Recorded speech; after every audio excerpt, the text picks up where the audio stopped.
Mi nombre es José Rolando Cáceres Soto, soy miembro de la sociedad civil dentro de Cuba, independiente y activista de derechos humanos.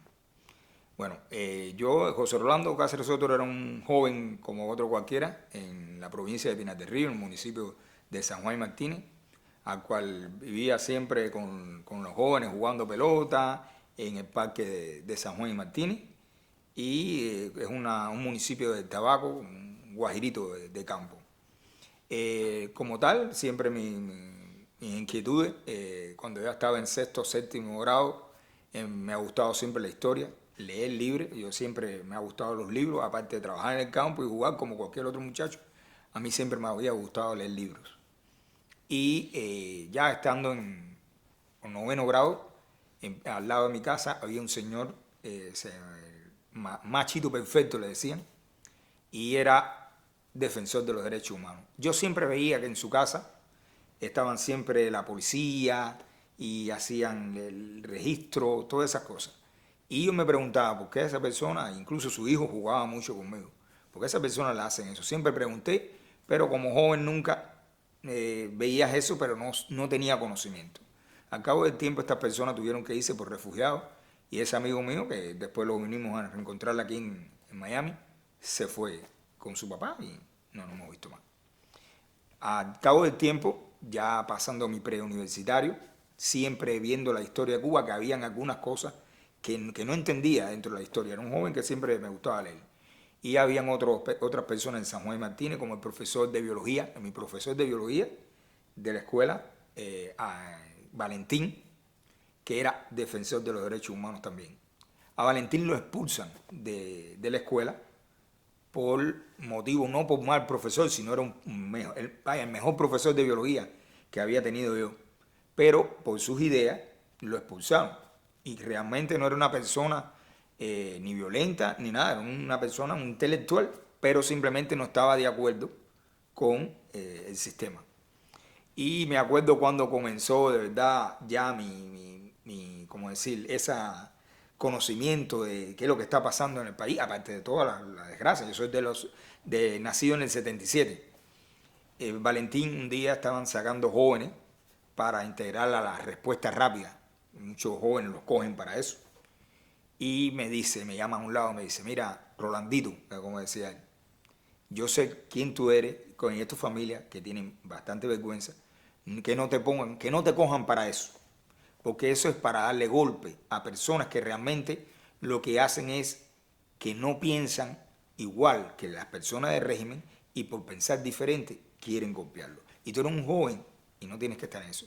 Ya automáticamente cuando él me dice eso empiezo a entender y había otra persona que también lo conocí desde muchacho, mayor que yo, Pedro González Acosta, tenía una pequeña biblioteca independiente y empieza a prestarme libros de la Biblioteca Independiente y empiezo yo a instruirme sobre, por ejemplo, la historia. Yo siempre he admirado la historia de Hugo Mato, incluso después estuve militando dentro del Cuba Independiente Democrática, estuve como de Relaciones Internacionales del Cuba Independiente Democrática. Siempre me gustó la figura del comandante Hugo Mato y empiezo yo a investigar cómo fue su vida, qué fue lo que pasó, por qué fue la ruptura. Y con el libro Cómo llegó la noche, de Hugo Mato, que era una autobiografía en su persona, empiezo a entender. Pero resulta ser que eso que le pasaba a Hugo Mato le ha pasado a muchas personas, de cómo ¿cómo decir?, cortado los nexos con la dictadura. ¿Cómo?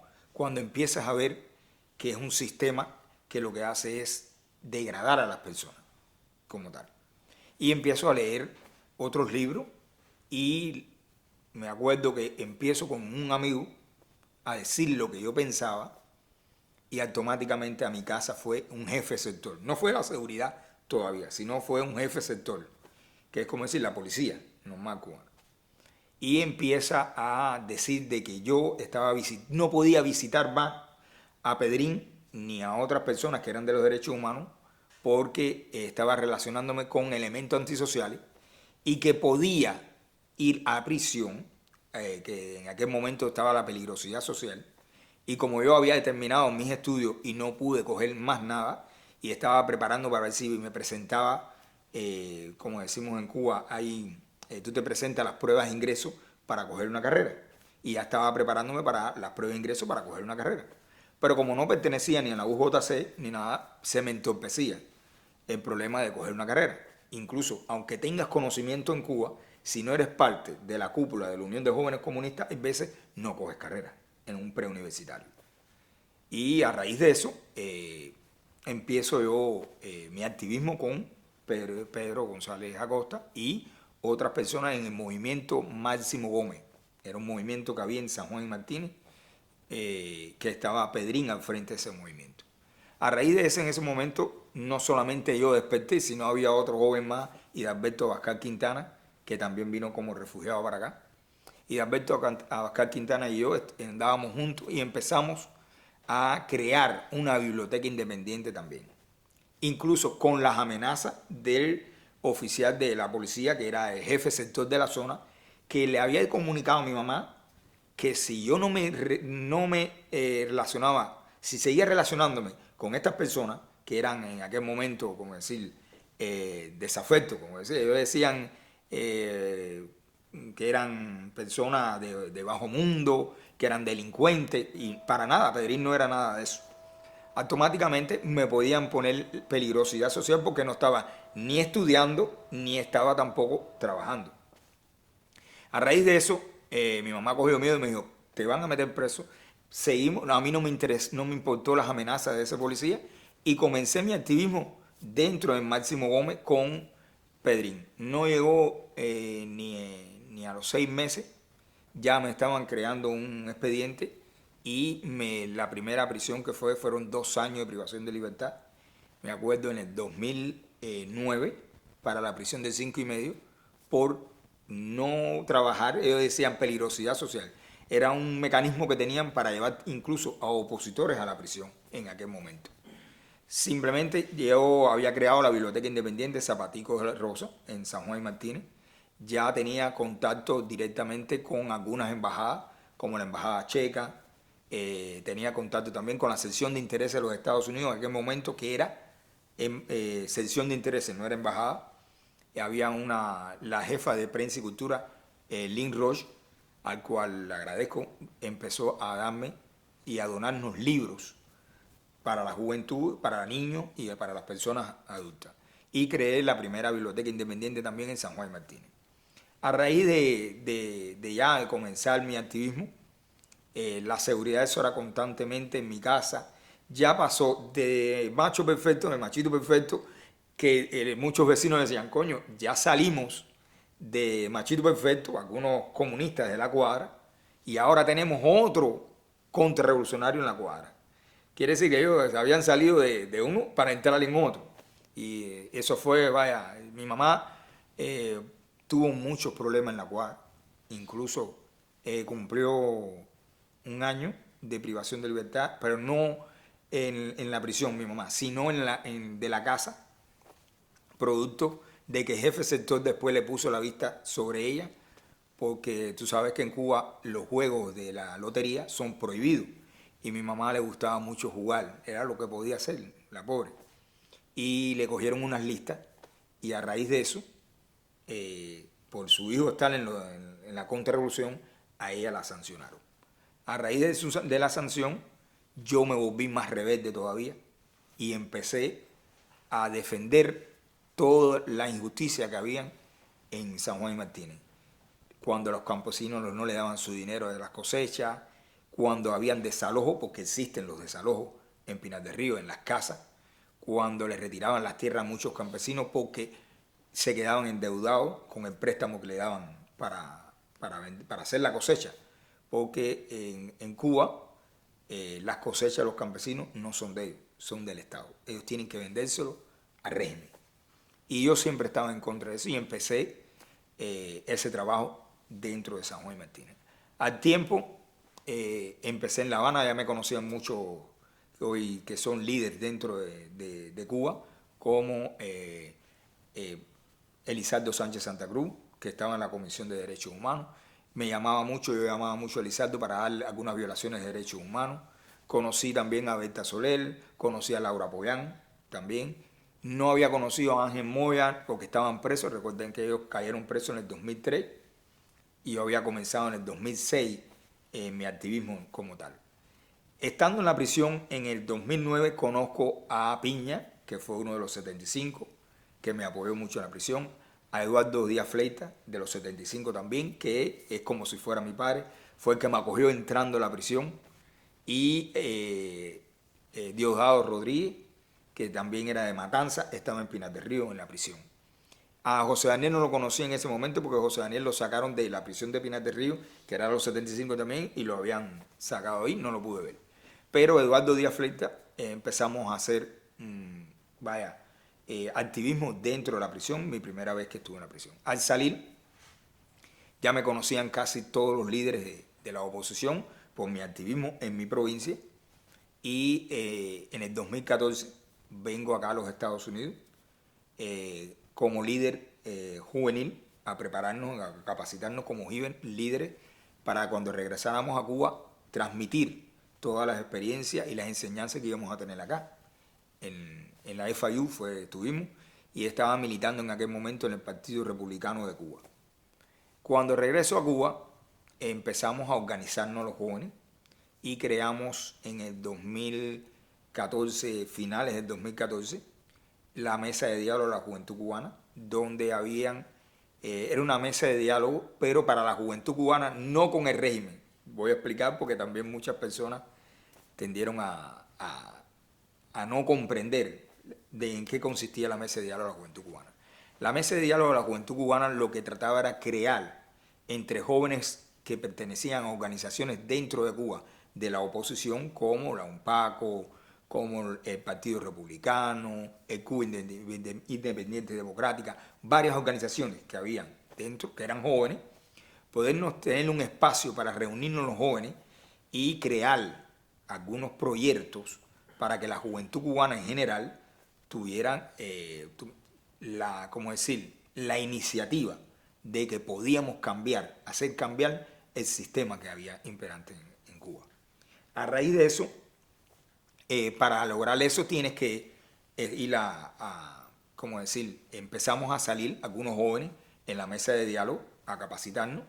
Estuvimos mirando las elecciones en Guatemala en el 2015, estuvimos en la OEA cuando sesionó en Veracruz, en México, ahí estuve también, con Kirene Yalí, Eliezer Ávila, Rosa María Paya, varios jóvenes que habíamos en ese momento, Henry Constantín, que estaba en la hora de Cuba, Carlos Jamel Oliva, también estuvo en varios eventos con nosotros, y muchos jóvenes, pero también hubieron otros opositores como Antunes, estuvo Coco Fariña, Berta Soler en algunos eventos que habíamos estado, y ahí estábamos como decir, los jóvenes y no tan jóvenes, trabajando en conjunto para la liberación y la democratización de Cuba.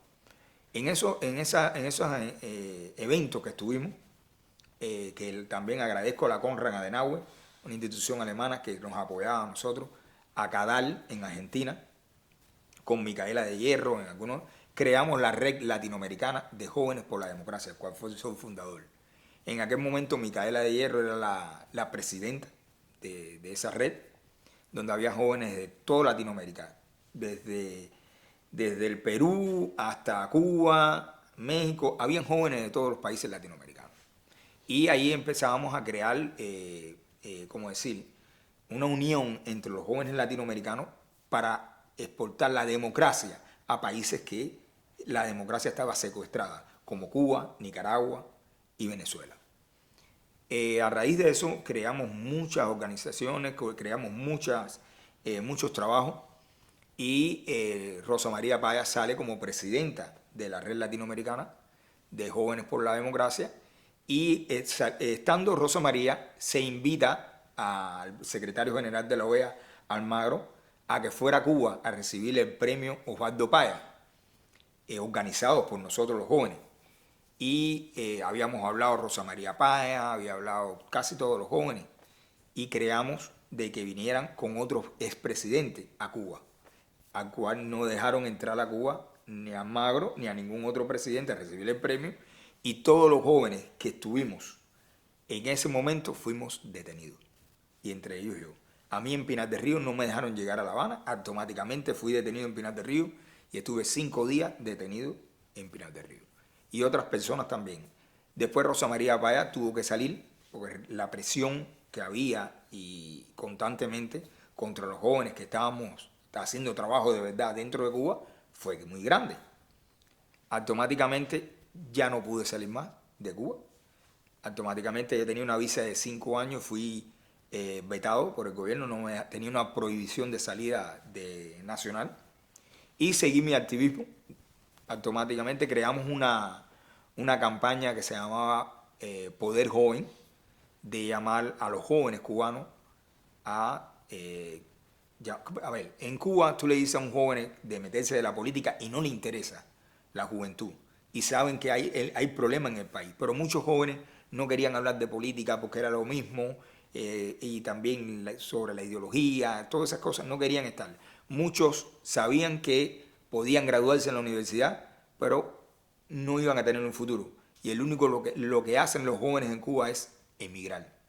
Y nosotros estábamos dando la posibilidad de que cambiaran ese pensar de emigrar, que podíamos cambiar el país nosotros mismos dentro de Cuba.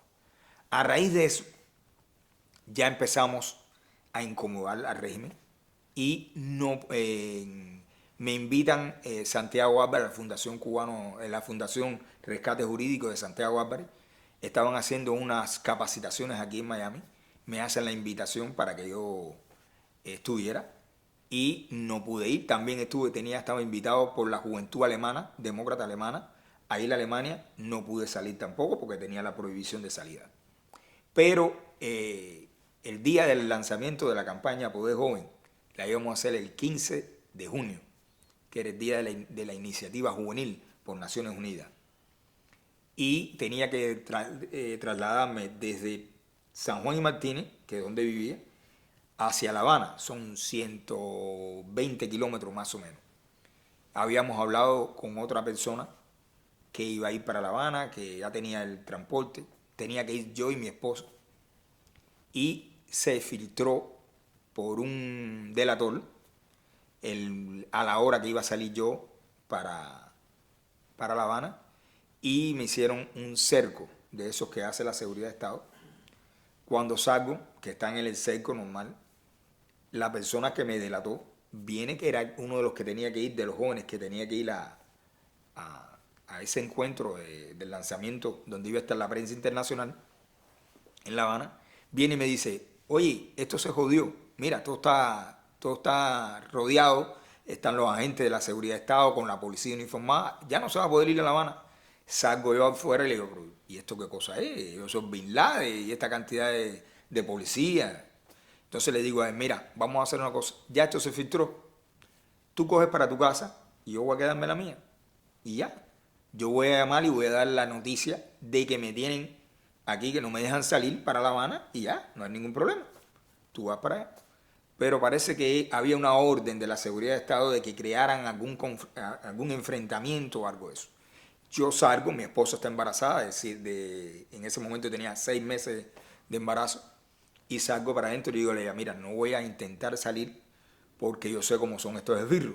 En el forcejeo puede que te den un golpe a la barriga, cualquier cosa. Bueno, hay pruebas. A Melba, la esposa de José Daniel, también la han golpeado cuando estuvo. Entonces, como sé que pueden golpearte, te vas a quedar en la casa. Yo voy a quedar también y voy a llamar a Kirenia Yalí, que era la coordinadora nacional, y le voy a decir que dé ella la entrevista a los medios de prensa internacional del lanzamiento de la campaña.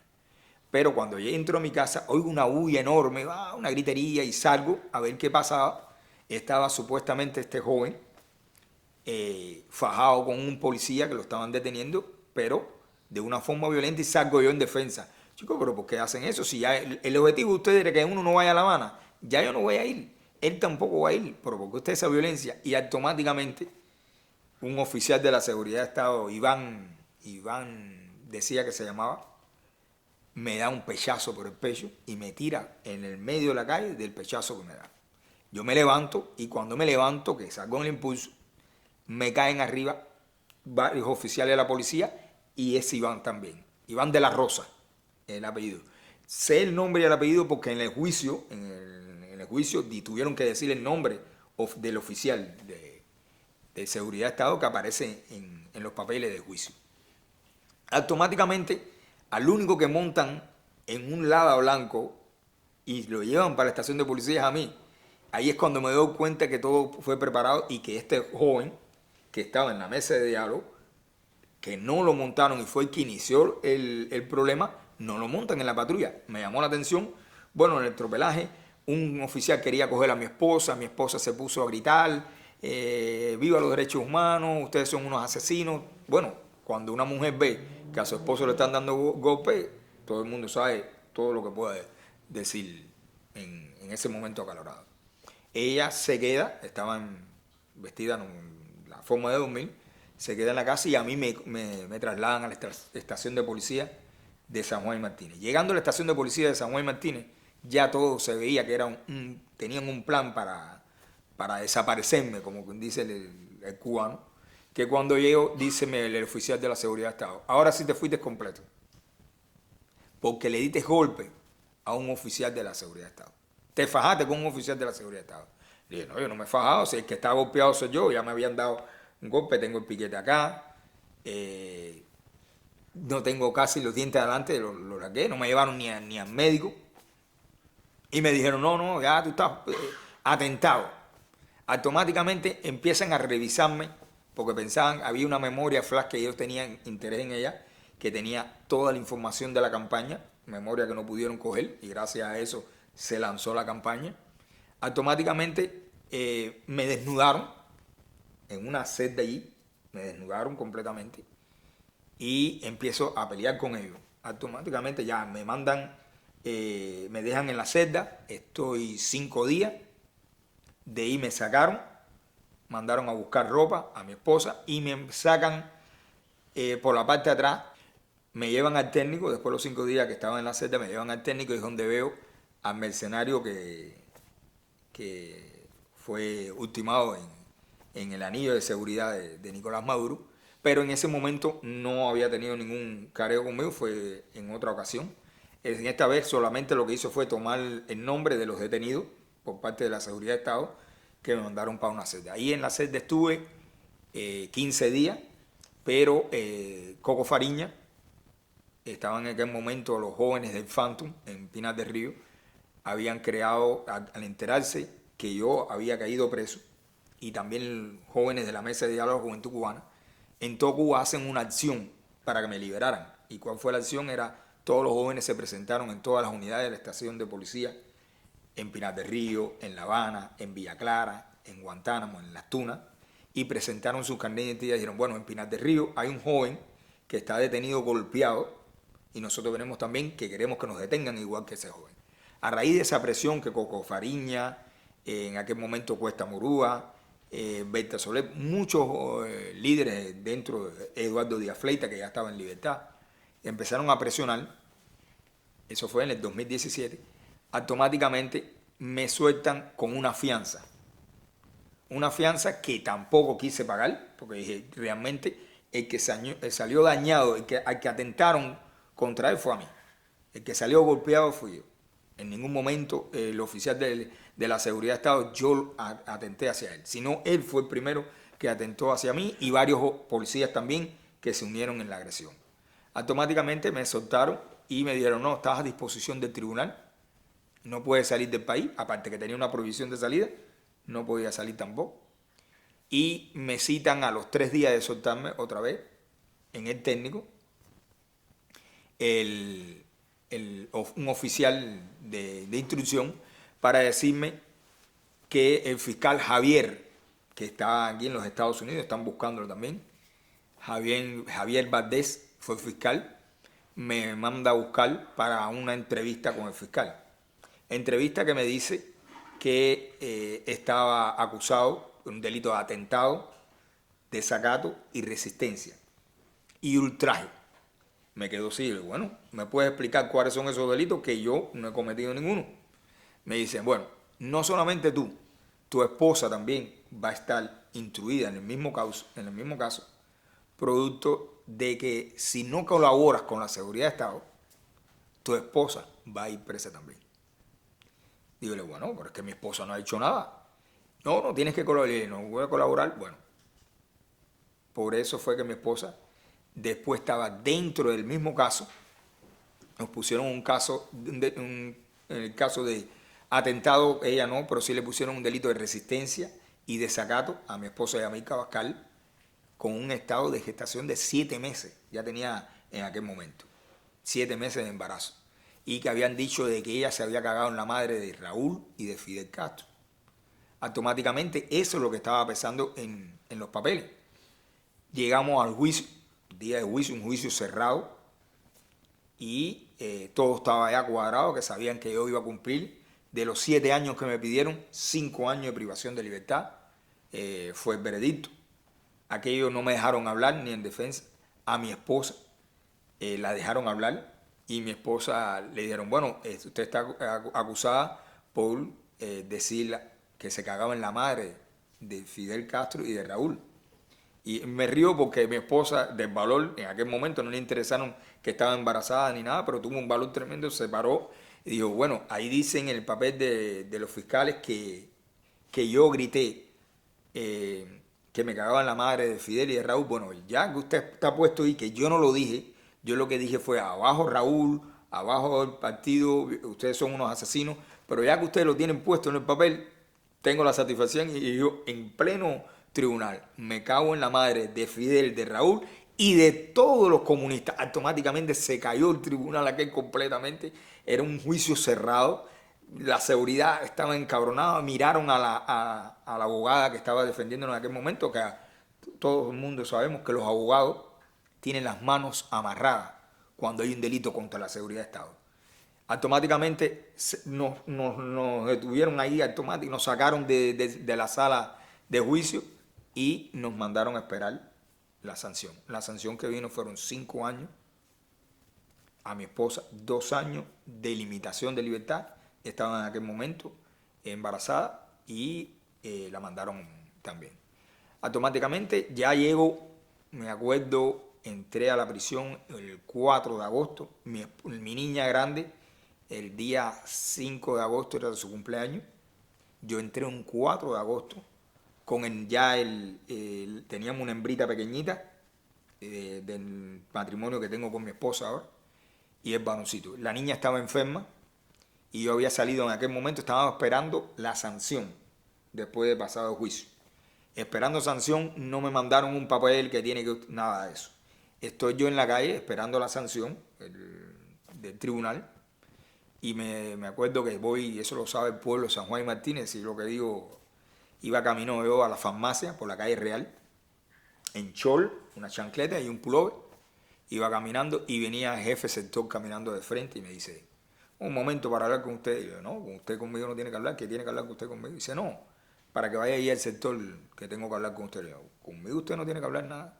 Dice, bueno, si no va es desacato. Y yo, ya estoy cansado ya de los desacatos, pero que él tiene que hablar con usted conmigo.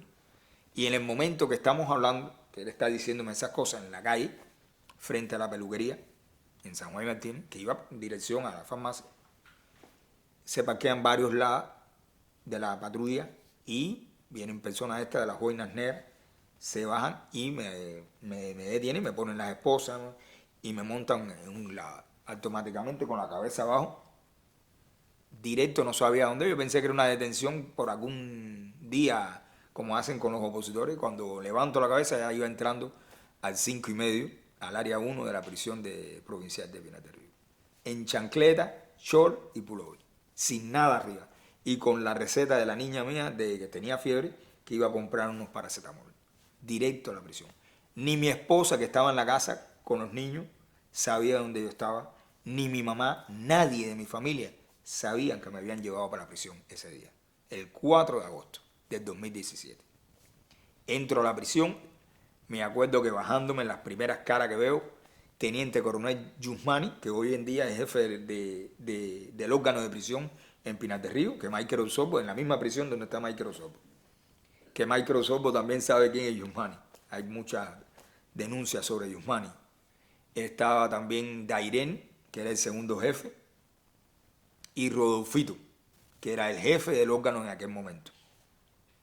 Automáticamente, cuando entro, veo la cara también de dos oficiales de la Seguridad de Estado.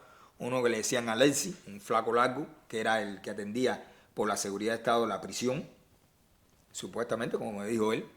El jefe de orden interior, Eliezer, que dice una comitiva muy grande. Y habían dos presos, unos negrones grandes, con la ropa que tenía que ponerme en la mano. Automáticamente, cuando llegaron, me dijeron, no, aquí está el documento del tribunal que dice que son 5 años de privación de libertad y que vas a cumplir. ¿Está? Digo, no, yo lo que estoy es secuestrado, yo no firmo ningún documento aquí. Si ustedes tienen que decirle a mi familia que yo estoy aquí en la prisión, porque ustedes tenían que haberme comunicado primeramente ese documento en mi casa y cómo la hacen. No, no, nosotros hacemos lo que nos dé la gana aquí. Tú no estás aquí para decir cómo se hacen las cosas. Y yo, bueno, ok, es verdad, tienen razón. Ustedes son los que supuestamente mandan en este país a la fuerza. Y empiezo a discutir con el oficial. Automáticamente estos presos que andaban vestidos de preso también, son como decir los matones que tienen dentro de la prisión. Fuertes, unos negrones fuertes. Me dicen, oye, vamos, ponte la ropa. Digo, no, no voy a ponerme ninguna ropa. Yo me quedo con la que tengo de puesta. No, que tienes que ponerte ropa. Le digo, no voy a ponerme ropa. Empiezan como a forcejear conmigo, ya querían, me rompieron el pullover. Empiezan a forcejear en el forcejeo. Viene Yusmani, jefe de la prisión, y dice, no, espérate. Vamos a hacer las cosas bien para que después no digan ni que él le gusta, como decir, llamar para afuera, o que la familia después digan que nosotros somos, vamos a darle un tour para que él vea que todo el mundo en la prisión anda vestido de preso.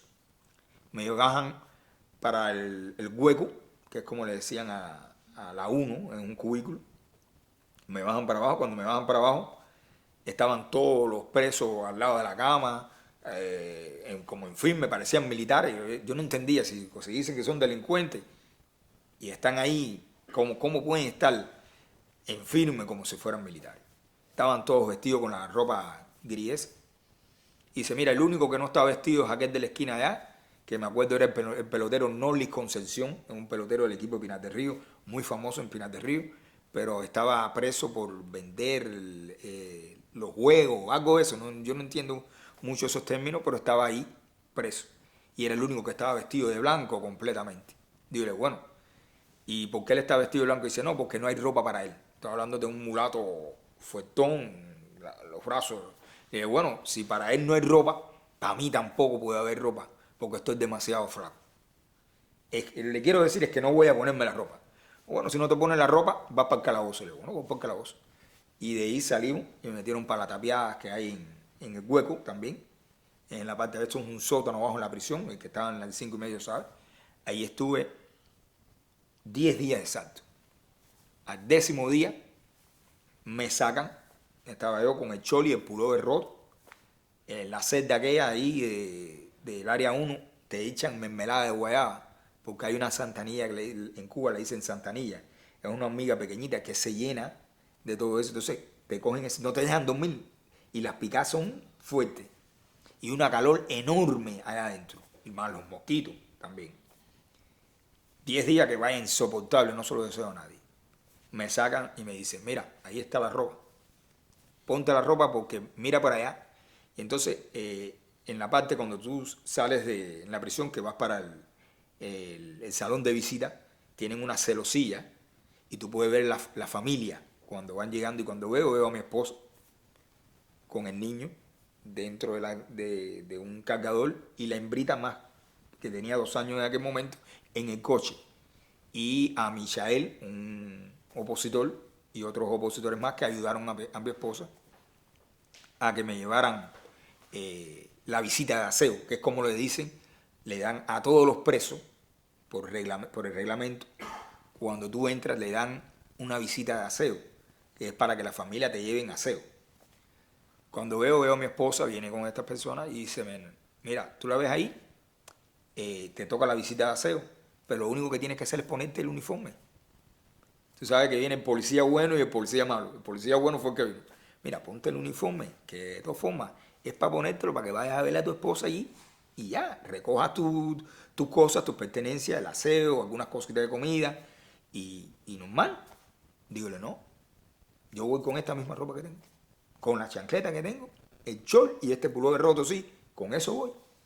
Me dijeron, no, compadre, Yusmani dio la orden de que vaya ahí, dale, que te van a dar 2 horas. Dígole, no. Ya dentro de mi cabeza yo decía, si yo apruebo de ponerme el uniforme para ir a la visita de mi esposa con los niños, entonces ya voy a tener que andar con el uniforme constantemente. Porque te cogen en ese momento tan débil. Por dentro, te voy a decir sinceramente, aquí entre las cámaras, me sentí un poco que me movió. Pero dije, no puedo, porque lo que están haciendo es probándome. Cogí y le dije, no, dígale a mi esposa que se vaya. Bueno, se va a ir con todas las cosas tuyas de comer, no estás comiendo nada tampoco, porque estaba también los 10 días sin comer nada. Dígale, pues no, ella sabe lo que tiene que hacer. No, pero mira, es injusto que esa mujer con esos 2 niños pequeños, con ese saco, como tú sabes, a los presos le dicen saco, venga de San Juan y Martínez. Dígale, no me interesa. Ella sabe. Automáticamente me volvieron a meter para la celda y como al rato me llaman. No, se te va a dar la visita. Ya habían dicho a la esposa mía, porque de los 10 días que estuve, que le iban a dar la visita conmigo, me pasó el aseo y me pasó algunas cosas. Estando ya en la prisión ya, de esa visita de aseo que fue rápido, díceme ella, la seguridad de Estado mandó de que tenías que ponerte el uniforme, que ya si no te pones un uniforme, no te vamos a ver más. Porque para ir a las visitas tiene que ser un uniforme. Le digo, bueno, si para ir a la visita tiene que ser un uniforme, se acabaron la visita conmigo. Y ella me dijo, lo que tú hagas, yo también lo acato. Ok, se fue. Ahí empezó mi activismo dentro de la prisión también. Me mandaron del área 1 para el área 2. En el área 2, en el cubículo 10, había un mandante que le decían Gravedán, de los Palacios. Tiene la cara cortada. Un tipo eso, ya tú sabes, que nada más verlo infligía miedo. Estaba por asesinato. Esto lo voy a explicar, no es como la prisión de los plantados, que la prisión de ahora no tiene que ver nada con los plantados, como lo pasaron, pero la prisión de ahora, los mandantes a los presos políticos no los separan, a los presos políticos no los unen en galera. Ahora la nueva política del régimen es que los presos políticos tienen que estar dispersados, no pueden estar juntos. Automáticamente a mí me sacan del área 1 y me mandan para el área 2, cubículo 10, donde estaba Graverán, que estos le dicen consejo de disciplina, los mandantes, la mayoría trabajan para la policía. Son los que controlan la disciplina, controlan los juegos ilícitos, controlan el ron, controlan todo dentro de la prisión, pero en convenio con la policía. Automáticamente cuando voy llegando, ya me dejan andar con un pullover blanco, me dan un pullover blanco y un chol, alguna ropa, 3 mudas de ropa, fue lo que dejaron entrar en la visita, y me mandan para el cubículo 10. Entrando al cubículo 10, cuando tú entras a la prisión, lo primero que hacen es, en un cubículo de 100 hombres parados en la litera, es que todo el mundo sale cuando abren la puerta principal y le mandan a buscar a la disciplina y le dicen a la disciplina, pregunten si esta persona, este preso, tiene enemigos allá adentro. Yo nunca había estado en el área 2 ni tengo enemigos, los únicos enemigos míos son los comunistas. Y cuando me ponen en la puerta, me río porque eso fue lo que sucedió. Del miedo que tenía, viene aquel mandante y me queda mirando y a ver, mira, alguien es enemigo de este joven aquí, de este muchacho aquí. Dígale, no, si hay comunistas allá adentro, o como este que me trae, sí es enemigo mío. Pero yo no tengo enemigos a no ser que sea comunista. Y todo el mundo se quedó con los ojos así, como decir, este muchacho está loco. Y empiezo ya, cuando entro, el mandante se me queda con un carácter y dice, no, yo voy a hablar contigo porque te veo un poco mandado. Aquí nosotros tenemos emulación para que nos den nuestras visitas, nos den nuestro pabellón. Dile, bueno, como a mí no me interesa porque yo no voy a salir ni a pabellón, ni voy a salir a visita porque vestirme de preso como ustedes, no voy a vestirme. ¿No me estás viendo cómo estoy vestido? Sí, pero tú tienes que entrar también en la emulación o hablamos con el reeducador. Dile, bueno, pues hablando con el reeducador que me saquen de aquí porque yo no voy a estar en todo lo que acate la reeducación, porque a mí no hay que reeducarme en nada. Yo no he cometido ningún delito. El único delito que he cometido yo es ser opositor al régimen de los Castro. Es lo que le digo. Automáticamente aquel preso se quedó así como decir, porque ver una persona como yo estaba hablando es muy difícil verlo dentro de la prisión con los presos comunes, que no le tenga miedo a esos uniformados ni le tenía miedo a la cúpula del régimen. Automáticamente dice uno, pero eso es un político, que es como nos dicen ahora dentro de la prisión. Eso es un político, ese muchacho está verde. Verde le dicen ellos también dentro de la prisión a la gente que estamos, que no tenemos miedo realmente. Yo estaba, que me daba lo mismo ser muerto, como quiera que sea. Y el mandante llegó y me dijo, no, dale para la última cama. Y le dije, no, yo no voy para ninguna última cama, porque a ti te mandaron que me velaran. Yo no puedo estar aquí porque ya sabemos que en YouTube vamos a tener problemas. Automáticamente vino un Dios mío, que era el reeducador del cubículo 10, y dice, no, mándame a buscar al muchacho ese que está por atentado.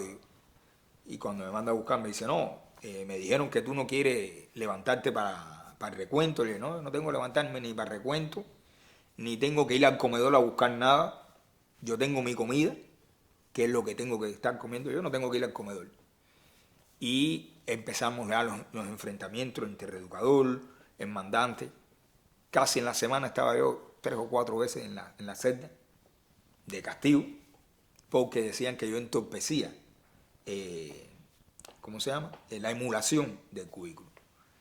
Llega un día que hay una visita a nivel nacional de 15K, que es como le dicen al centro del órgano de cárcel y prisiones de La Habana. Viene un teniente coronel a Pinar del Río, a la prisión del 5+medio. Y lo mandan a buscar que fuera al área 1 y al área 2 a visitar. Y viene el jefe del área 2 y me dice, no, político, me dice el mandante, político, te están buscando en la puerta, el jefe del área. Dice, no, yo sé que tú no sales al comedor ni nada, pero hoy tú no puedes salir ni al sol. Y yo, ¿por qué no puedo salir al sol ni al teléfono? ¿Por qué no? Dice, no, tú no puedes salir porque hay una orden de arriba. Ok. Me quedo yo afuera. Pero ¿qué pasa? En la prisión, en el 5+medio, en el área 2, cuando la gente van al comedor, lo que hacen es te abrenla y le dicen a todo el mundo, para afuera. Y empiezan a salir los 100 hombres y hacen una fila para ir al comedor. Y automáticamente uno lo que siempre ve es al apoyo de unos presos, que son presos comunes, pero te apoyan también algunos. Y me dicen, político, hay un teniente coronel de 15K que está mirando la comida. Pero lo que él no sabe es que a él lo llevaron para el comedor de los oficiales. Y están dándole, ¿tú me entiendes? Como que hay comida que está... Digo, no, tranquilo. Dice, y en el otro, en el de nosotros, están dando tenca podrida. Papa, como a papa hervida, y una mermelada que se veía que estaba podrida. Digo, no, tranquilo. Ahora cuando abren la puerta, yo voy a meterme entre ustedes y voy a coger una bandeja y le voy a ir arriba. Efectivamente. Me fui para arriba al hombre y cuando el hombre me vio le dije, ven, usted que está hablando que hay buena comida, ¿usted cree que eso se puede comer un preso o la comida? No, que tiene esa comida. Le digo, bueno, comience a comer usted. Cuando usted comience a comer esa bandeja, en esa bandeja, yo, que no como nada aquí, voy a empezar a comer usted. Yo no soy ni más que usted, ni menos que usted. Y yo, aquel teniente coronel me miró así, miró a jefe de orden interior y le hizo así a la bandeja acá. Y le dijo, no, pero los culpables son los presos o los jefes de cocina que se llevan el aceite, se llevan los productos. No, los culpables son ustedes porque ustedes controlan todo en la prisión. Y lo que quieren es que el preso no coma para llevárselo para las cochiqueras particulares que tienen ustedes. Así le dije, las cochiqueras que tienen ustedes particulares para mantener su familia y mantener la cúpula de ustedes. Automáticamente me cayó la guarnición completa de arriba. Lo único que abrí fue cuando abrí los ojos, estaba le decían el área 3, en los calabozos del área 3. Ahí en los calabozos del área 3 estuve 21 días de castigo. A los 21 días me soltaron y las pertenencias que yo había dejado en el cubículo 10 se perdieron todas. Todas. Mis sábanas, mis toallas, mi comida, todo se perdió. Voy a exigir que donde estaban mis cosas, me dijeron que no. Automáticamente cogí, me dieron la posibilidad de llamar por teléfono. Cuando llamé por teléfono, llamé a mi esposa hizo la denuncia que le agradezco siempre al Observatorio de Derechos Humanos en España, a Yarsi Sire, al preso político que también tiene que ver, Alejandro González Raga en España, que estuvieron constantemente ahí con mi esposa, todas las denuncias, incluso la Fundación Cubano-Americana también apoyaba a mi esposa y a mí, que gracias a ello también llegaba esa java de comida, a Yolanda Huelga, que era la que enviaba también de ayuda de comida a los presos políticos, también se lo agradezco aquí. Y entonces, a raíz de esos apoyos, era que yo podía subsistir dentro de la prisión.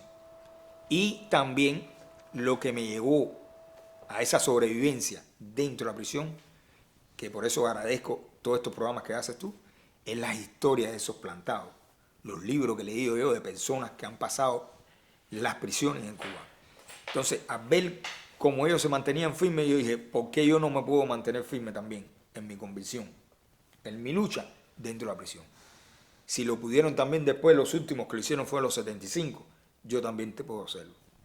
Y comencé a hacer lo mismo que hacía esas figuras para mí que las veía, como Eduardo Díaz Fleita, como Ángel Moya en la prisión, como Piña, como Víctor Rolando Arroyo, como todos esos opositores que vi y que tuve conocimiento de cómo fue su proceder en la prisión. Yo le dije, yo no puedo ser menos que ellos, yo tengo que levantar la bandera de cómo debemos hacer los opositores dentro de la prisión. El enfrentamiento día a día, incluso con golpizas, pero el enfrentamiento día a día contra esos captores que me tenían secuestrado ahí en la prisión. Y estando en la prisión, ese enfrentamiento día a día constantemente con esos captores que tenía yo, tuve enfrentamiento con Yusmani un día, quería que me pelara a rape completamente, porque de la entrada de golpe que me dieron, yo había perdido los dientes, aún con la edad, lo que tengo es prótesis. De la entrada de golpe que me dieron una vez, tenían que llevarme a estomatología. Ya necesitaba curas y también velas maxilofacial, porque me dieron con una bota en la boca. Me iban a llevar en la Alameda, eso fuera de la prisión. Hay un centro quirúrgico que es para estomatología. Y iban a llevarme, ya habían creado un cerco de protección, los guardias que me iban a llevar, pero mi esposa iba a estar también Eduardo Díaz Fleita, de los 75. A Eduardo no lo dejaron llegar y muchos opositores que iban a estar ahí para poder verme no lo dejaron llevar. Y llegué yo ahí, pero cuando llegué no iba yo solo, siempre para los traslados estos de los hospitales y los médicos no va un preso solo, sino ellos llevan 3 o 4 presos comunes más. Y empiezan a bajar varios, éramos 4 presos. El único que estaba vestido con pullover blanco y ropa civil era yo, pero estaba con las chaquiras, las llamadas chaquiras. Que son voy a explicar, son una esposado de las manos, aquí a la cintura, con unas cadenas, y aquí a la parte de abajo del tobillo, que te imposibilita caminar, incluso algunas veces. Nos suben para la Alameda, la estomatología que hay en la Alameda, en la calle de la Alameda, en Pinar del Río, y automáticamente la gente empieza a asustarse porque ver a presos así en una clínica estomatológica donde hay varias personas civiles también, tienden a ver al preso como un delincuente, un agente, un lumpe, y empiezan a entrar. Cuando yo voy pasando, yo voy mostrándole en la cara a la gente, como están mirando también, entonces había una persona como estaba asustado y le digo, bueno, llamo a guardia que estaba de conducir y le digo, chicos, quítame todo este reguero de cadena, porque si van a llevarme a estomatología, porque este dinero de cadena, a mí y a todos ellos, miran cómo están las personas que están hasta asustadas. Y dice, bueno, ustedes tienen que ir así, eso es lo que está en el manual. Digo, no, pero yo no soy un delincuente peligroso ni nada de eso. No, que tiene que ser así. Digo, ok, tú eras ahora. Yo estoy aquí porque soy defensor de los derechos humanos. Yo no soy ni un delincuente, yo no soy un ladrón. No, y empiezo a gritar para que la gente me oiga. Porque de tanto que hay veces, la gente lo piensa, pero yo me sentía un poco como decir, coño, la gente me están teniendo miedo y no saben quién soy yo, que yo soy un joven normal, y empiezo a gritar. Bueno, aquello dio que no pudieron atenderme. Me metieron otra vez para una guasabita de esa rusa que parece una ambulancia, de cabeza, de regreso a la prisión. Y cuando llego a la prisión, otro encontronazo más con el jefe de la prisión, Yusmani. Y varias historias, hay varias historias que tengo dentro de la prisión como cogieron a un muchacho también. Me acuerdo que llegó cómo es el sistema para la medicina dentro de la prisión. Lo voy a explicar aquí, que esto es como una denuncia también. En la prisión, cuando un cubículo de 100 hombres llega el reeducador y lo primero que hace después del recuento en la mañana es preguntar quiénes están enfermos. Y cuando pregunta que están enfermos, muchos presos empiezan que tienen catarro, otros que tienen malestar, cualquier tipo de malestar. Y es como si tenían que contabilizar, dicen, no, nada más van 2 al médico. Pueden haber 10 personas enfermas y ellos dicen que solamente van 2. O que no hay medicamento y que la enfermera no puede atenderte. Así son las faltas de respeto. Yo creo no solamente por la escasez de medicamentos que hay en la prisión, sino que no le interesa que el preso esté padeciendo ningún tipo de enfermedad. Son perros en la prisión. Y me paro yo y estaba la enfermera, porque los médicos también se prestan para esto. Los médicos que tienen que ver con las prisiones son médicos que son déspotas con los presos también. Ellos ven a los presos como si fueran perros, como si fueran animales. Y me acuerdo que había una doctora que era la esposa del jefe del área 2, que le decían Dairon, el mayor Dairon, y ella se para en la puerta de la reja así y dice, solamente voy a atender 2 casos del cubículo 10. Y me acuerdo que me paré y le dije por la reja así, una pregunta, sí, usted no es doctora, sí, usted no hizo un juramento, sí, entonces ¿cómo usted va a decir con la cantidad de enfermos que hay aquí que hay un brote de un virus? ¿Cómo usted va a decirle a mí que va a atender 2 personas nada más del cubículo cuando hay 20 y pico de presos aquí, donde hay 100 hombres con catarro, con diarrea, con fiebre? ¿Cómo usted va a decir que va a atender 2? No, ¿quién es usted? No, yo no soy nadie, yo soy un ciudadano cubano que está exigiendo que atiendan a las personas, que usted está aquí y le están pagando por los servicios médicos. Y ahí automáticamente el esposo entró, que era el mayor, y me dieron otra tunda de golpe. Celda, como siempre, ya lo conocían, varios días incomunicados, 0 llamadas, salía y volvía yo a comunicar. Mi esposa era la vocera mía dentro de la prisión. Es importante que no solamente el preso es el que sufre, sino la familia también. Mis hijos sufrieron en las escuelas, mi esposa sufrió también, pero no solamente la gente, sino hasta la familia. La familia también, hay veces te rechaza cuando tienes un familiar preso político. La familia también. Y cuando despierta también de ese letargo que tiene el régimen, la persona, que ya tú no eres ciego a esa tiranía, también es como si tuvieras lepra. Las personas, los amigos, se separan. Bueno, el que es el verdadero amigo tuyo, siempre va a estar contigo, pero estos supuestos amigos que puedes en el resto de tu vida tener, a veces se van del lado. 1, porque no son amigos tuyos de verdad. 2, porque temen a perder cualquier cosa. Yo los conocía, que estuvieron conmigo en el pre, eran mis hermanos, andábamos jugando, como decimos en Cuba, mataperreando por las calles, jugando pelota en el río, que cuando comencé, muchos me tildaron de loco, que tú haces una locura estar en eso. Muchos me tildaron de que estás loco, quítate de eso. Y otros que ni me hablaban, dejaron de hablar.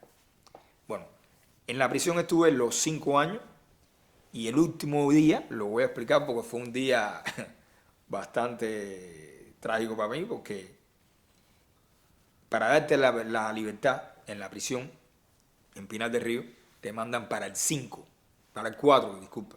El 4 es cerca del técnico, donde están las oficinas de investigación. Ahí me mandaron y estuve un día, al otro día me soltaron, me sacaron del 4 con un papel, con la libertad, y me soltaron ya. No le dijeron nada a mi familia, ni que me fueran a buscar, y salí directo para mi casa. Salí caminando desde el 4 a pie hasta la ciudad de Pinar del Río, sin 1 kilo, sin dinero y sin nada. Esa fue la libertad mía.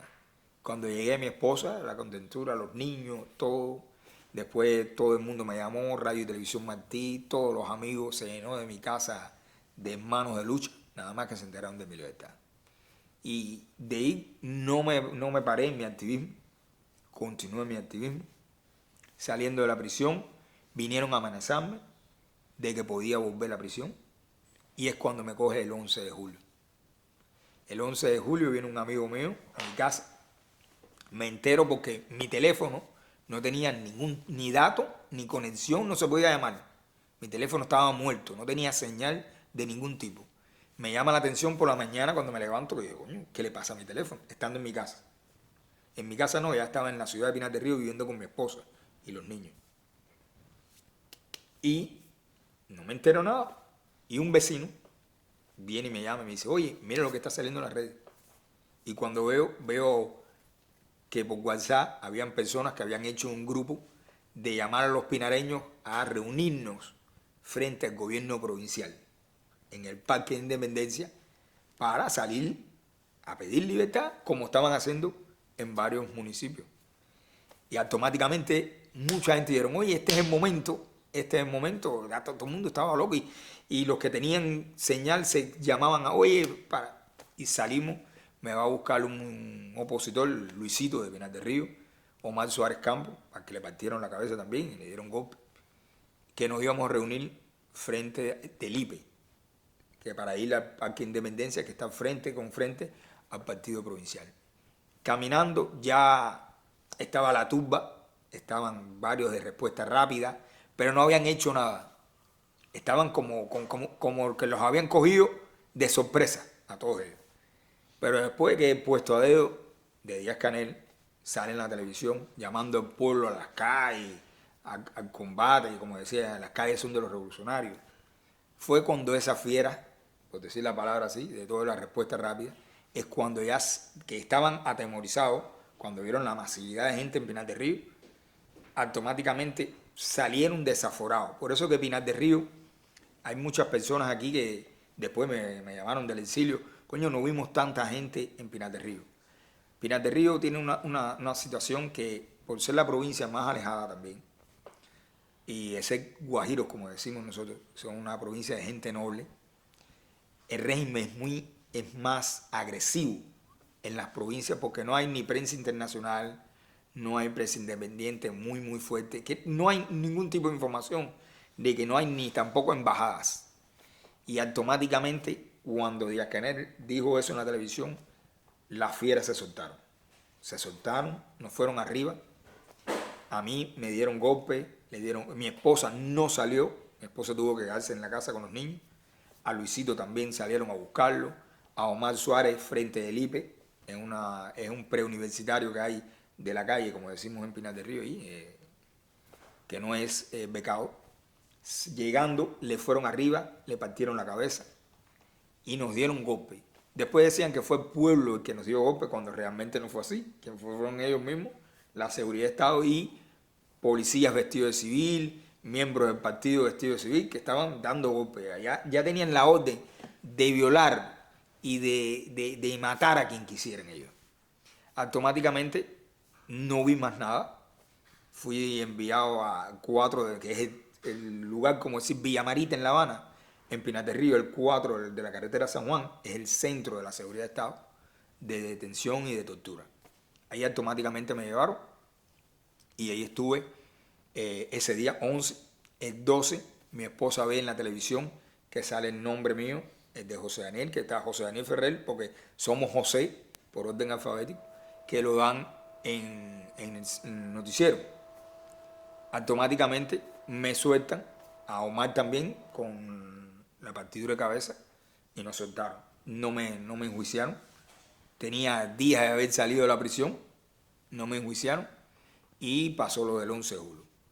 Después del 11 de julio siguió mi activismo como tal, no podía moverme de la provincia, no podía ir ni a La Habana, y es cuando, saliendo de la prisión, Rogelio Mato, que es el hijo de Uber Mato, contacta, y Uber Mato también hijo, contacta por teléfono conmigo, que ya me venían viendo mi activismo dentro de Cuba y querían que, como estaba preparado con los jóvenes latinoamericanos, que muchos jóvenes que estábamos en la red latinoamericana son ahora diputados en algunos países, como Aníbal Samayoa en Guatemala, como Yasser Román, que fue también presidente, que nos conocimos también, fue viceministro de Relaciones Exteriores. Quiere decir que estábamos jóvenes preparados, que en un momento dado podíamos ser representantes de algunos gobiernos democráticos, que era lo que estaban capacitando muchos jóvenes nosotros.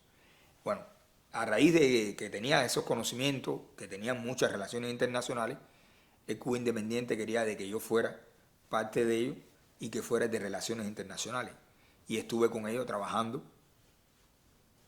sobre las relaciones internacionales, creando las relaciones internacionales del Cuba Independiente Democrática.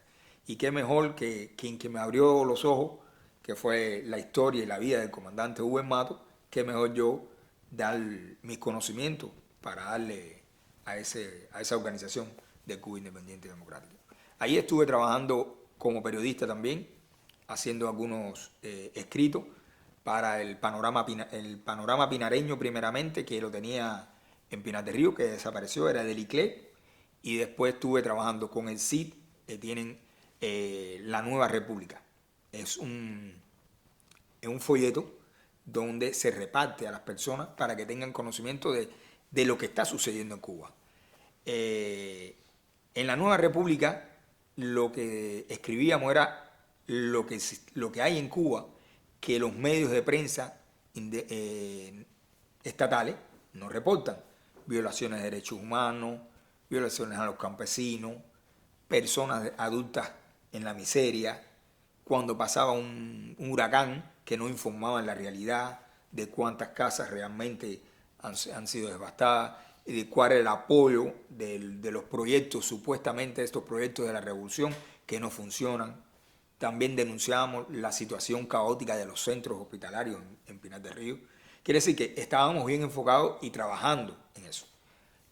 Lógico, le caía mal a la seguridad de Estado, me detuvieron mil veces. A Julio César Góngora, que era miembro también de nosotros, le quitaban los medicamentos. Nosotros estábamos trabajando, le llevábamos medicamentos. Y así, ese era mi día a día después que salí de la prisión.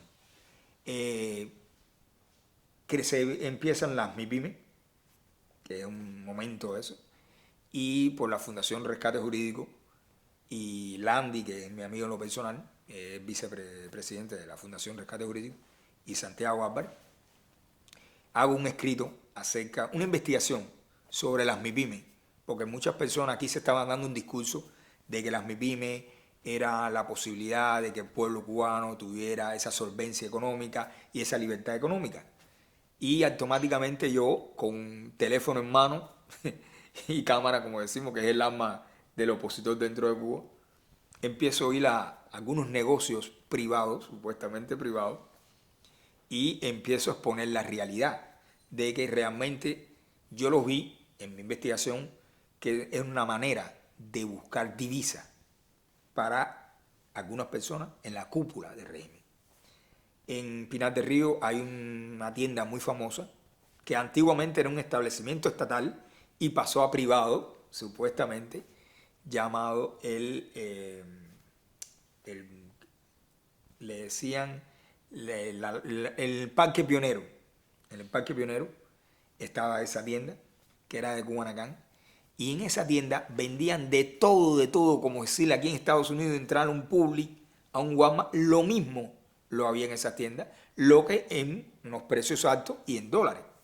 Y cuando empiezo a investigar, el dueño de esa MIPYME tenía nexo con el Cangrejo y con la primera secretaria del partido en Pinar del Río. Pero como esa, otras MIPYMEs más, también que tenían nexos con la secretaria del partido y de un melín del gobierno provincial, del Poder Popular. Todas esas personas eran una red de la cúpula que tenían nexos con los supuestos empresarios independientes.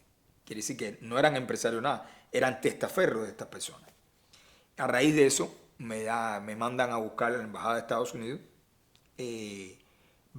Jorge Benavides, que en aquel momento era el asesor del jefe de asuntos políticos y económicos de la embajada, y habían visto mi escrito acerca, porque en aquel momento la Embajada de Estados Unidos estaba apoyando a esa iniciativa de los nuevos empresarios en Cuba.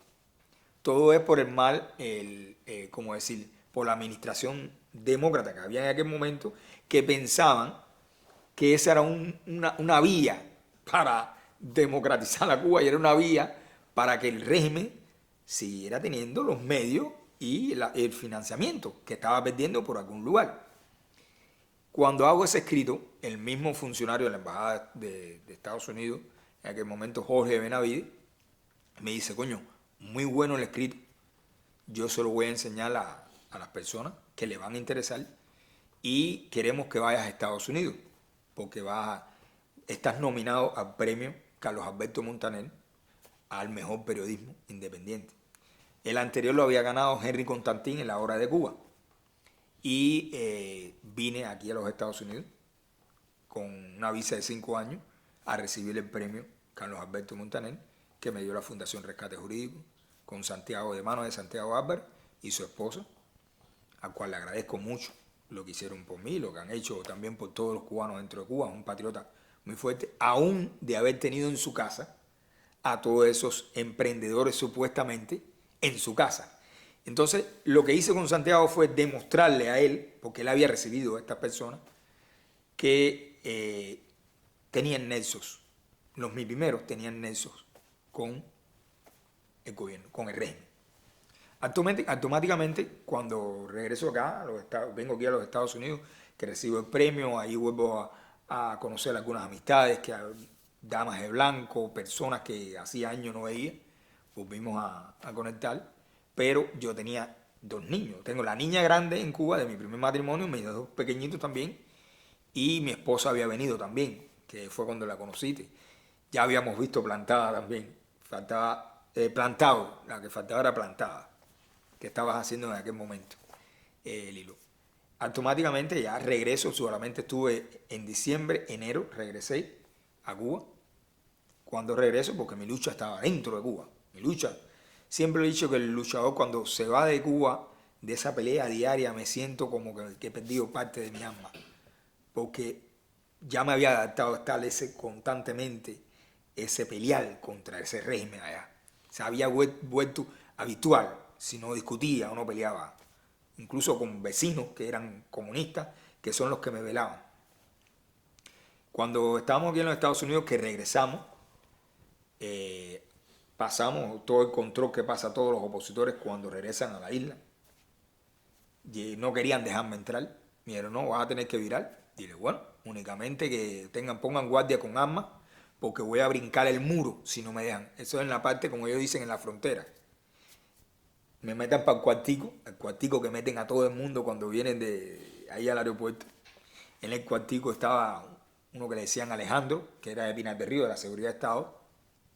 Ya no estaba porque parece que ya estaba hace años, estaba ya en Venezuela, eso fue 2023, ya estaba en Venezuela, parece, Joel, y estaba Alejandro, uno de los ojitos claros, él fuerte, me dijo, oye, estuviste en casa de Santiago, sé que tuviste el premio, yo el premio no lo traje, el premio lo había dejado aquí, porque no podía regresar, incluso hasta la gorra que me dio de la película Plantada, la tuve guardada aquí, no pude llevármela hacia Cuba porque me revisaron todo, las maletas, todo lo que llevaba. Después que me dejaron, que le dije, si no me dejan entrar, voy a brincar por un muro porque yo tengo 2 niños pequeños. Y la madre está aquí y el padre soy yo. Se habían quedado con mi mamá en aquel momento y el papá de mi esposa. Nos dejaron entrar. Cuando llegamos a Pinar del Río, bueno, todos los opositores del recibimiento habían visto, había el premio.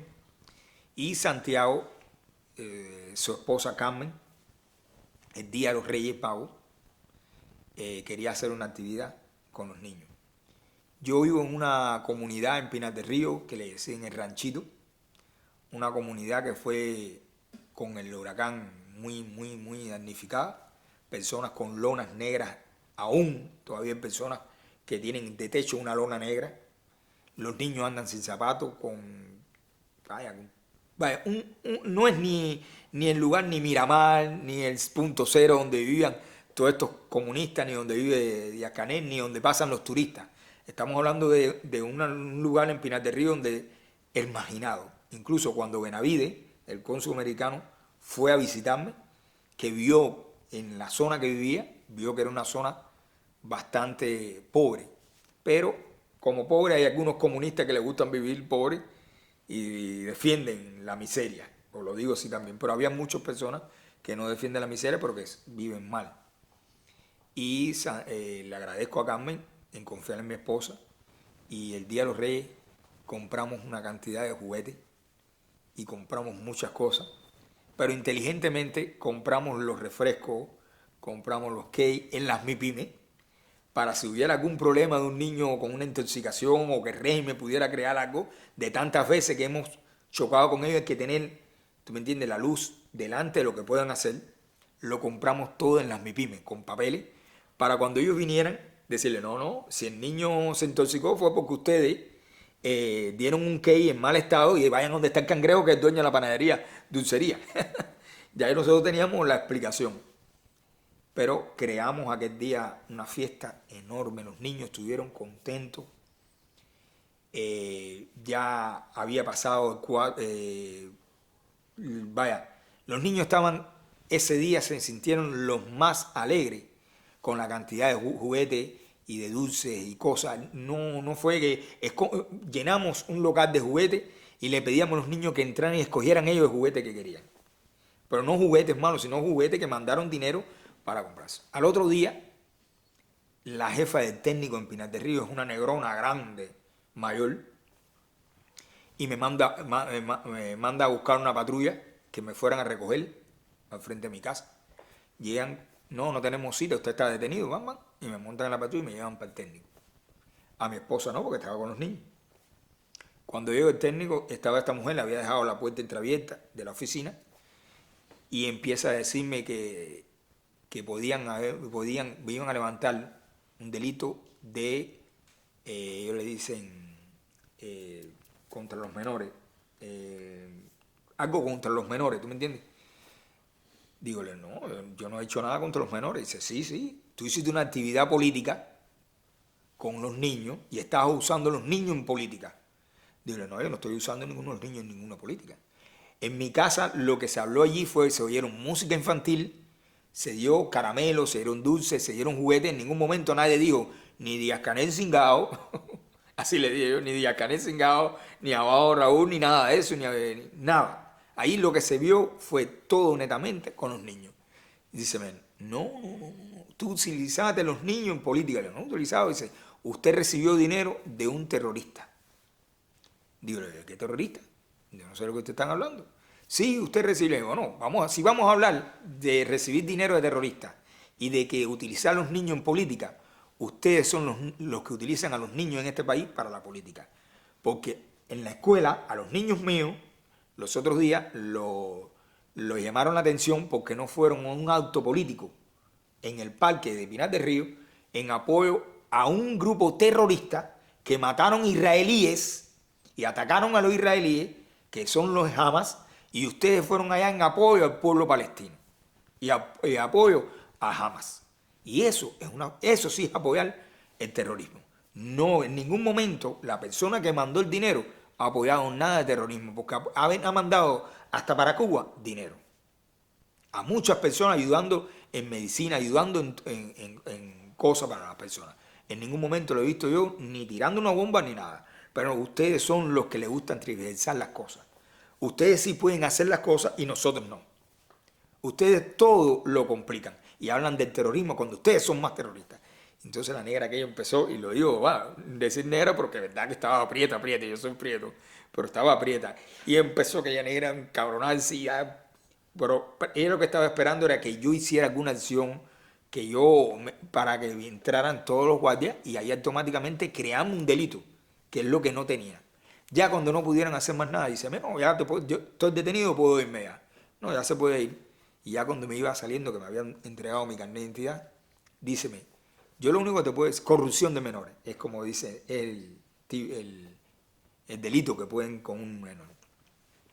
Díceme, te digo, te puedo acusar por corrupción de menores si un padre viene a decir de que utilizaste a los hijos en algún momento, se dijo Díaz-Canel algo, alguna consigna antigubernamental y podemos procesarte. Digo, ok, cuando ustedes quieran. Yo ahí lo único que se dio fueron juguetes dulces. Y salgo por la puerta. Cuando voy saliendo, estaba un oficial de la seguridad y me dijo, ¿te vas a ir de los pies? Cuando ellos te dicen, te vas a ir de los pies, cuando te amenazan, es que ya estaban creando algún teatro para enjuiciarme. Llegando a la casa, le comenté a mi esposa, le comenté a mi familia, a mi mamá, que estaba viva en aquel momento, y todo el mundo me dijeron, bueno, llamo a algunas personas y paso el tiempo. Llega el 4 de julio, Día de la Independencia de los Estados Unidos, y me invitan a la recepción del 4 de julio, Benavides. Ahí estuvo Laurita Pollán, que es como mi hermana, la hija de Laura Pollán. Estuvimos ocultos en un lugar para poder llegar a la actividad. Llegamos a la actividad del 4 de julio y empiezo a discutir en aquel Benjamín Sif, que era el encargado de negocio, que estaba con el lío de los mi primero y todas esas cosas. La primera cara que veo yo entrando ahí a la recepción del 4 de julio fue a Joe García y a Hugo Cancio. También vi a todo el equipo ese de artistas que algunas veces van ahí a la recepción. Yo tengo videos y fotos de esa recepción. Estaba Cuesta Morúa, estaba Dagoberto Valdés, el único que no dejaron llegar porque cuando hacen eso, los 4 de julio, hacen un operativo, la seguridad de Estado, para no dejarte llegar. Yo llegué porque días antes había ido para La Habana y estaba con Laurita y pudimos llegar. Y mi esposa también pudo ir. Y automáticamente ya me sentí mal en estar en ese evento donde Benjamín Sif, que le estaba dando gracias a Hugo Cancio por el buffet que había pagado para homenajear el 4 de julio, el Día de la Independencia de los Estados Unidos. Yo le dije a mi esposa, no me siento bien aquí, me voy a ir, pero algunos opositores, pocos que habían, porque no estaba ni Berta Soler, no estaba ni Moya, no había nadie. Estaba Reinaldo Escobar, el esposo de Giovanni Sánchez, que conozco, lo saludé también. Estaba Oscar Elías Vicet. Y le dije, no me gusta esta reunión. Incluso con Cuesta Morúa, me llevo con Cuesta Morúa, aunque no comparto su iniciativa, pero nos llevamos. Eso es lo que tienen que tener los opositores. Respetar a todo el mundo en su lucha. Cada cual tiene sus ideas, cada cual tiene su forma de pelear, pero tenemos un objetivo principal, que es derrocar la tiranía. Liberar Cuba. Como lo hagan cada cual lo puede hacer. Pero todo el mundo tenemos la misma idea. Estamos enfocados en liberar Cuba, que es lo que hay que tener todo el mundo en conciencia. Cuando empiezo, yo me levanto, le digo, no, me voy de aquí, le digo, acuesta y se me acuesta. ¿Por qué te vale? Porque no puedo estar en un lugar donde esté una persona que sabemos que se da la mano con Díaz-Canel y luego está acá al lado de opositores tomándonos un trago o comiéndonos cualquier cosa en este momento tan feliz. Para mí no es feliz. Yo tengo que irme de aquí. Y automáticamente me levanté con mi esposa, se levantó Laurita, se levantaron alguna gente y nos fuimos ahí, nos retiramos de la actividad. A raíz de eso, a la semana de ese evento, me llama Benavides y me dice, van a cambiar al jefe de la misión. Recordemos que Mike Hammer entró en la administración de Biden todavía. Cuando viene, me dice Benavides, Jorge Benavides, y Joseph Bristol, que era el jefe de la sección política de la embajada, jefe de la sección política de la embajada, y me dicen, el nuevo representante es Mike Hammer, es una persona que viene centrada en buscar el acercamiento con el pueblo cubano. ¿Qué nos puede recomendar? Dile, bueno, yo le voy a decir que en los años cuando yo comencé en la oposición, llegué a tener amistad con uno de los mejores cónsules que hizo trabajo en Cuba, Francis Shea Flesma, lo quiero decir aquí, de la embajada cheta. Esa persona lo conoce José Daniel Ferrer, lo conocen todos los líderes opositores. Francis Shea Flesma era un cónsul que lo mismo estaba en Pinar del Río, que a la hora estaba metido en La Habana, que estaba en Matanza viendo un opositor, una persona que recorría y visitaba a todos los opositores. Si iba a Pinar del Río, iba a mi casa, después iba a casa de Dagoberto Valdés, o si no estaba en casa de Marta Beatriz, estaba visitando todo el mundo, haciendo el trabajo como debe ser un cónsul, conocer la vida y la realidad de los opositores y del pueblo cubano. No lo que le digan a ellos, ni lo que le digan sus cónsules, sino él salía a ver. Y entonces yo le estaba explicando a Benjamín, a este muchacho, a Bristol, Joseph Bristol y a Benavides, de que lo que le decía era que el nuevo representante de la Embajada de los Estados Unidos caminara a Cuba, que conociera la realidad del pueblo cubano, no solamente por los opositores que visitamos las embajadas, sino hay opositores que no visitan las embajadas y son opositores porque cualquier motivo, pero que visite él al opositor en su casa, en lo que es la realidad, cómo viven las personas en Cuba. Y es lo que está haciendo, que de aquí le mando un saludo, que es muy bueno el trabajo que está haciendo. A raíz de eso, después llega la información de que ya estaban creando para volver a meterme preso, porque ya estaban cansados de todas las acciones que estaba haciendo yo. Y automáticamente me llama mi esposo, me dice, bueno, tenemos que irnos porque otra prisión no vas a aguantar. Ni yo tampoco voy a aguantar otra prisión. Vamos a tener que ir saliendo porque o te matan a ti. Yo te puedo contar la última vez que tuve problemas en la prisión, un joven me sacó una cuchilla, quería cortarme, porque te pueden agredir. Y eso le ha pasado a José Daniel, le ha pasado a Microsoft, a todos le han pasado y es diariamente la vida de un preso político dentro de la prisión de Cuba. Estás en un hilo de la muerte. Cualquier cosa puede suceder y después le echan las culpas de que fue un preso común que tuvo una discordia contigo y ya quedó eso así. A raíz de eso digo a mi esposa, bueno, aquí tenemos las visas de nosotros. En aquel momento Donald Trump estaba en las elecciones y decidimos entrar aquí a los Estados Unidos. Llegamos un 17 de enero del 2024, acá a los del 2025, disculpe, acá a los Estados Unidos y aquí estamos. El trabajo de un opositor dentro de Cuba, y esto lo digo así para que muchos que están oyendo que vean este video, es constante.